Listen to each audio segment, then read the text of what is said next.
Oi, what's happening, everybody? It's your Uncle Weezy here, coming at you with another advanced stats breakdown for UFC 263. This is one of the more exciting fights that I think that's on the card, and I wanted to go real deep into the stats with you guys. Paul Craig versus Jamahal Hill. This is going to be a treat. I can't wait to get into the numbers with you guys. Let's start with the tail of the tape with these two guys here. Paul Craig, 6'3", 76-inch reach, and an orthodox fighter, fighting out of the Scottish Hit Squad, out of Scotland. And we got Jamahal Hill, is 30 years old, 6'4", 79-inch reach. We got a southpaw here with Jamahal Hill, coming out of Black Lion Jiu-Jitsu out of the United States.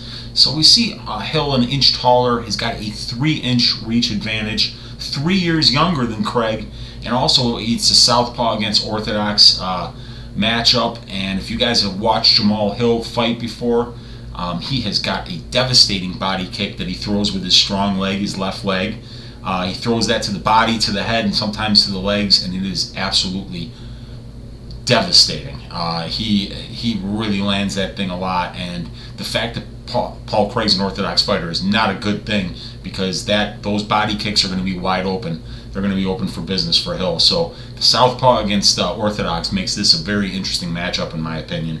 But what we're going to see here is that Paul Craig's the much more experienced fighter, obviously. He's got 19 pro fights as opposed to 9 for Jamahal Hill. Why don't I zoom in on this page a little bit here so that we can make these numbers pop just a little bit more. So here we are, 19 pro fights for Paul Craig, 9 for Jamahal Hill. He's got a 14-4-1 record, while Jamahal Hill is still undefeated. Jamahal Hill 8-0 with the no contest. The no contest was for a weed, so let's just call him 9-0. He's undefeated. If we look at the cage time, this is pretty interesting. Even though Paul Craig has more than twice as many pro fights as Jamahal Hill, he's only been in the cage a little less than 30 minutes longer.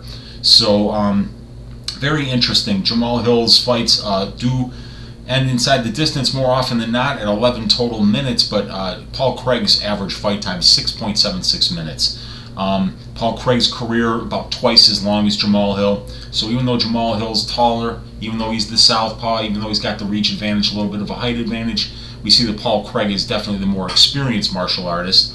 And if we look down here at UFC experience, we can see that Paul Craig's got almost 3 times as many fights as Jamahal Hill. He's got 11 to Jamal's 4. We see Jamahal Hill 4-0, Paul Craig 6-4-1. So still a winning record for Paul Craig, and he's fought some tough fights in the UFC. He's got a win over Magomed Ankalaev. He's got a win over Shogun Rua. He's got a win over Vinicius Moreira, Gadzhimur Antigulov. A couple others. We'll go into the individual wins and losses when we check out the advanced stats. But we do see that Craig is the more experienced overall martial artist, the more experienced UFC martial artist. When it comes to the finish stats, we do see that Paul Craig has finished all of his wins in the UFC and outside of the UFC as well. He's got a 100% finish rate. He gets it done by sub, though. He is a submission artist with 83% of his UFC wins coming by sub and 86% of his overall wins coming by sub. Jamahal Hill is a knockout artist, and he has 67% of his UFC wins by KO or TKO and 50% of his wins by KO overall. And if we look at how these guys lose fights, we see that Jamahal Hill does not lose fights, and Paul Craig has been finished in 100% of his losses. He has been knocked out 3 times, and he has been subbed once. Now, that is a very good thing for Jamahal Hill, that he has been knocked out, that it's happened 3 times, because Jamahal Hill is without question a great striker and a very talented knockout artist. So when we see, just as much as we can see a path to victory for grappling for Paul Craig, and we'll elaborate on that when we get into the grappling stats, we can definitely see a striking advantage for Mr. Jamahal Hill, and we'll get into that right now. So, striking statistics. Hang on, bear with me for just a second here.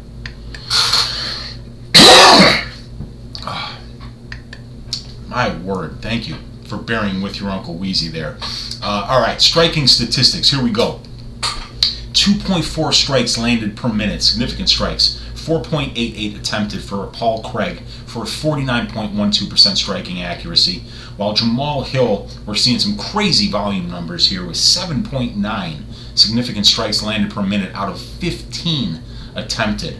52.67% striking accuracy. We see both of these guys have knockdowns in the UFC, but we see that when it comes to how many knockdowns they get per 15 minutes, that Jamahal Hill far more prolific, but still not what I would call a knockout artist for the light heavyweight division. We see guys with much better power numbers than .86 knockdowns per 15 minutes, but if you watch Jamahal Hill's fights, this dude hits really hard, and I think the knockouts are going to come for him if he keeps doing exactly what he's doing.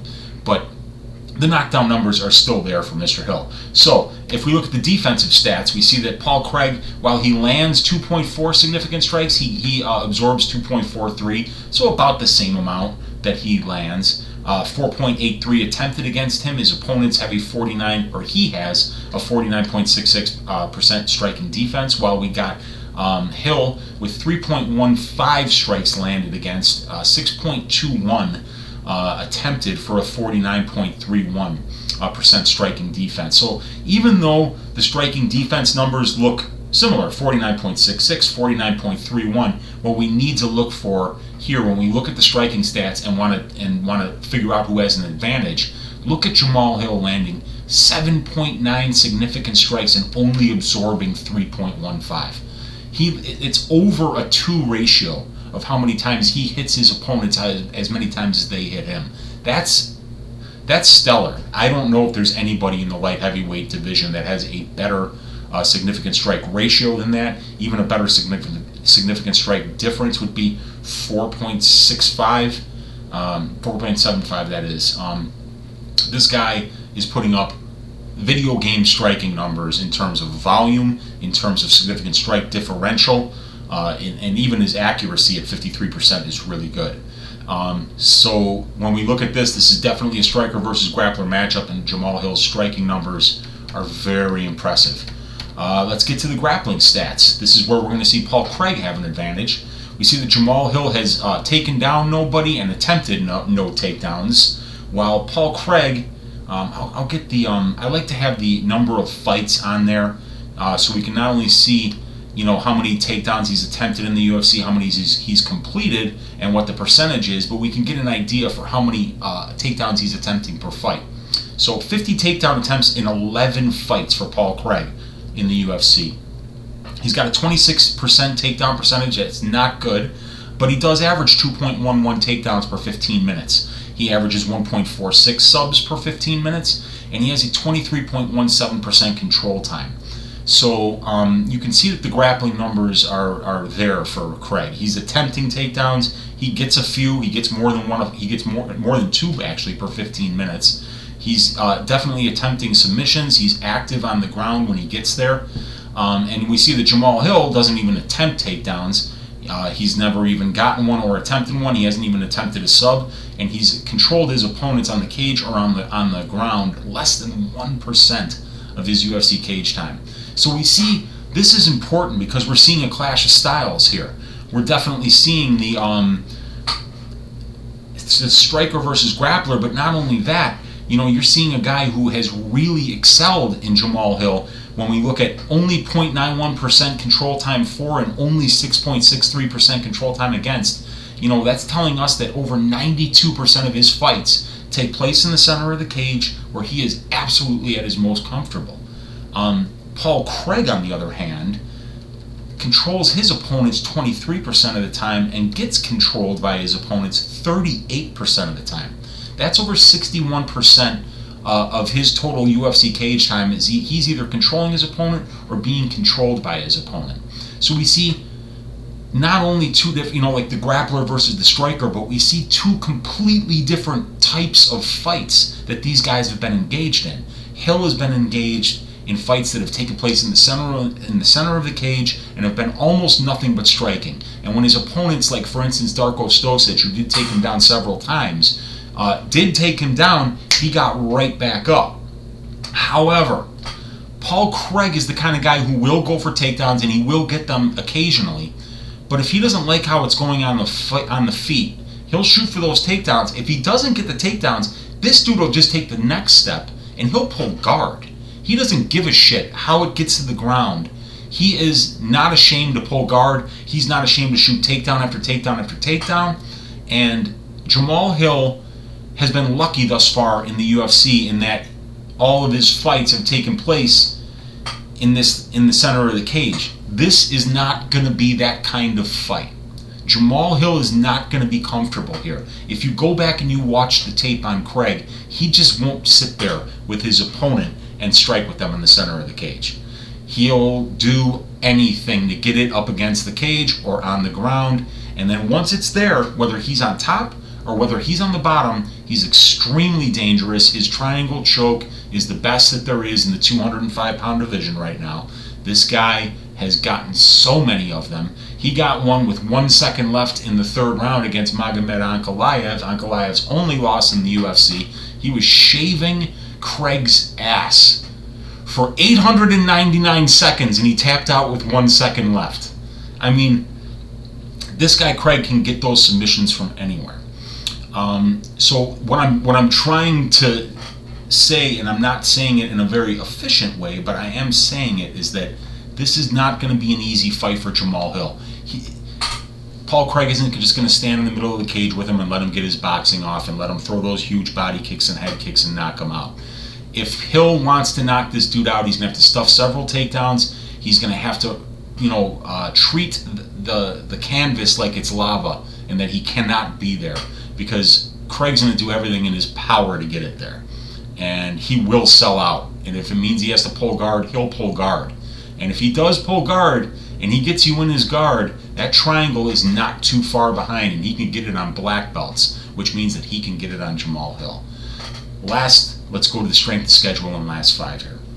So let's look at the ratios. We got a 1.22 ratio of wins to losses for Paul Craig's opponents and a 1.15 ratio for Jamahal Hill. So we see that Paul Craig, slightly better competition, slightly more experience, but not really much of a gap there. And then if we look at the wins, in terms of ratio, Paul Craig's slightly better. In terms of more experienced opponents, Jamahal Hill a little bit better. So, and then Jamahal Hill has never lost, and Paul Craig's losses have come against opponents with a 1.08 win-to-loss ratio, an average record of 3.25 and 3 for 6.25 total fights. So not a whole lot of difference here in the strength of schedule, other than Paul Craig has fought more UFC fights. So he's fought a little bit more experienced competition on the aggregate. If we look at the last 5 here, we got Paul Craig win over Mauricio Shogun Rua by TKO, win by sub over Kazimierz Antigulov, a split decision draw with Rua, a win by sub over Mohera, and a loss by KO to Alonzo Manyfield. And then we got Jamahal Hill knocked out Ovin St. Preux in the second round. He knocked out Klidson Abreu in the first round. He beat Darko Stosic by unanimous decision. He knocked out Alexander Popek, and he knocked out William Vincent. So we see Jamahal Hill's 5-0, and we got a 3-1-1 Paul Craig. Let's have a look at the advanced stats, just get an idea for who these guys have fought before their last 5. If we're looking at DraftKings, we can look right here. We see that Paul Craig scores 2.8 DraftKings points per minute, independent of wins and losses when he's in the cage, and he gives up 2.6. He scores 60.84 points per fight and allows 50.48. We can look at the win-loss records of the people that he's beat. Henrique de Silva was 2-5. He beat Ankalaev. He's the only loss on Ankalaev's record at 6-1. He's the only loss on Kennedy Njekwu's record at 4-1. He beat a 1-4 Vinicius Mohera. He beat a 2-4 Kazimierz Antigulov, and he beat the legend Shogun Rua, but it was at the end of his career. And we can also look here too and see, this is the cage time, this column that we're going through here. And let me just go, just in case my giant head is in the way. We can scroll a little bit this way. All right. And you can look at the control time and control time allowed for his fights. There's not 126 seconds fight, 101 seconds of control time. This one has 576 seconds of control time out of 900. This one has 179 out of 199. This one has 94 seconds out of 199. This one has 362 out of 860. So you see the trend here. These are Paul Craig's fights, and these are the amount of control time in those fights. 5,555 seconds in the UFC cage, and if we add up the control time for and the control time against, we see that we're going to get about 3,400 of those 5,555 seconds were spent in control time. So what that's telling me is that Hill's not going to get the kind of fight that he wants and the kind of fight that he's most successful in and most dangerous in. That doesn't mean that he won't stuff takedowns and eventually land that big shot. It's just that, I see right now Jamahal Hill is a minus 340 favorite. And he's not as good as Paul Craig on the ground. And Paul Craig is going to do everything in his power to get it there. So I just think Jamahal Hill is going to be a little too uncomfortable for most of this fight for me to want to lay that minus 340. However, the fight doesn't go to decision, and we know that Paul Craig's had 11 UFC fights, and 10 of them have not went to decision. One of them did end up in a draw. It was Shogun Rua. We can see that will the fight go the distance is minus 235. That might be a safer bet than just betting Hill straight up. But this is going to be a hell of a matchup. It's the new blood against some of the older blood. It's definitely, it's not what I would call a step up in competition, because Ovin St. Preux was a big win for Paul Craig here. For Jamahal Hill. So, this is probably a little bit of a step down from Ovin St. Preux, but Ovin St. Preux didn't shoot any takedowns against Jamahal Hill. Paul Craig is definitely going to shoot takedowns. So I'm picking Jamahal Hill to win here. I think he will get it done. I think he eventually finds the knockout here, but I'm not betting it. That line is too wide for me. I'm a big Jamahal Hill fan. I'm really looking forward to seeing his striking on Saturday night, and I'm looking forward to seeing how he deals with a veteran like Craig, who knows what his weak spot is and who's going to intentionally try to put the fight where Jamahal Hill is weakest. I want to see how Hill responds to that. I want to see if he responds well to it and continues this role that he's on, because he has been magnificent thus far. So that's all I got for you today on this one. I'm picking Jamahal Hill, but I'm not betting him. I wish all of you guys luck with your bets. Hopefully this helped you make a decision on this fight. And please leave a like. Please subscribe. I'd like to thank you all for watching this movie, or for watching this video, and for commenting, liking, subscribing. Your Uncle Wheezy signing off here. Have a great weekend, you guys. I'll be back with a couple more of these before Saturday, and let's make some money.